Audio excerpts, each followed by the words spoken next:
Пътят на динозавъра е система за постигане на кардинални промени. Днес ще ти покажа как точно работи тази система. Системата се състои от три фази: осъзнаване, планиране и изпълнение на целите и динозавърски контрол.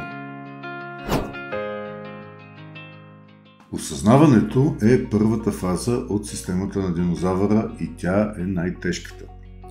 За да пожелае човек промяна, то той трябва да осъзнае, че има нужда от тази промяна. Затова човек трябва да се събуди.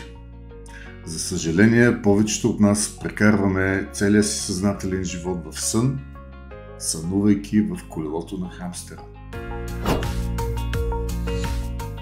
Веднъж пробудени, трябва да си поставим цел, която ще искаме да постигнем, за да се променим. Тук използваме основният инструментариум на динозаврите – системата СУС. Накрая, след като сме постигнали целта си, трябва да се убедим, че няма да се отклоним от поетия път. За съжаление, това е възможно, тъй като по пътя има страшно много изкушения. Тук идва ред на системата за динозавърски контрол. Във всяка една от тези три фази има по две много конкретни стъпки, които динозаврите трябва да предприемат. В фаза 1 това са събуждане и търсене на цел. В фаза 2 това са поставяне на цел и работа с СУС. В фаза 3 това са раждането на динозавъра и наблюдение и контрол. Пътят Санчо е напред. Динозавърът продължава към следващата си цел. Няколко думи за всяка от стъпките. Събуждането е най-тежкото. Тук трябва да се събудим от живота, който водим, и да решим какво ще правим с остатъка от него. В тази стъпка най-тежката част е, че с текущата перспектива не можем да си намерим подходяща цел. Причината е проста. Сега виждаш дърветата, но не и гората. Когато нямаш поглед на цялостната обстановка, няма как да видиш всички възможности. В такъв случай трябва да се оттръпнеш назад и да погледнеш нещата в перспектива. Избирането на подходяща цел е много важно. Ако целта не е подходяща, може да свършиш с нещо, за което си хвърлял много нерви и много усилия и накрая да не ти хареса. Дето се вика, трябва много да внимаваме какво си пожелаваме, че понякога желанията се сбъдват. След като са избрани няколко цели, следва анализ, за да се подбере най-добрата от тях. Търсенето на цел не е същото като поставянето на цел, както ще стане ясно в следващата точка. Тук трябва да спомена, че вероятно първите цели, които избереш, няма да са най-добрите. Поне при мен беше така. Причината е проста. На този етап не може да видиш добрите идеи. А дори да ги видиш, не вярваш, че може да ги постигнеш. Това е нормално, това е окей, затова са и следващите стъпки. Хубавото е, че след като постигнеш първата си цел, мирогледът ти се разширява. Виждаш по-надалеч, виждаш повече. Съответно, втората цел, която си поставиш, ще бъде винаги по-добра от първата. Навлизаме в фаза 2. Тук нещата са до голяма степен по-лесни. Знаеш много добре вече на къде вървиш. Остава да уточниш пътя и уменията, които са ти необходими, за да постигнеш целта си. Съответно, точка 3 е избор на цел. От вече няколкото подбрани цели от предната точка, трябва да избереш една, която да следваш. Отново, това тук е въпрос на личен избор и на личен опит. Следваш тази цел, която считаш, че е най-добра за теб. Важното е да имаш една цел, която да постигнеш. Точка 4 или работа с СУС. Тази точка включва процесът по планиране на подцелите, както и анализ на необходимите умения за постигане на основната цел. Подцелите или пътя трябва да са смарт цели.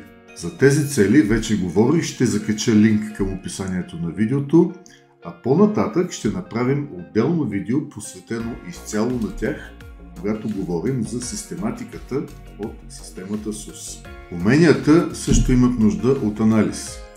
Трябва да знаеш какво ти трябва за постигането на целта, какво вече притежаваш, какво има да придобиеш и по какъв начин ще придобиеш новите умения. Някои умения се придобиват значително бързо, за други е необходимо повече време. Някои умения може да придобиеш с курсове и тренинги, докато за други може да е необходимо образование.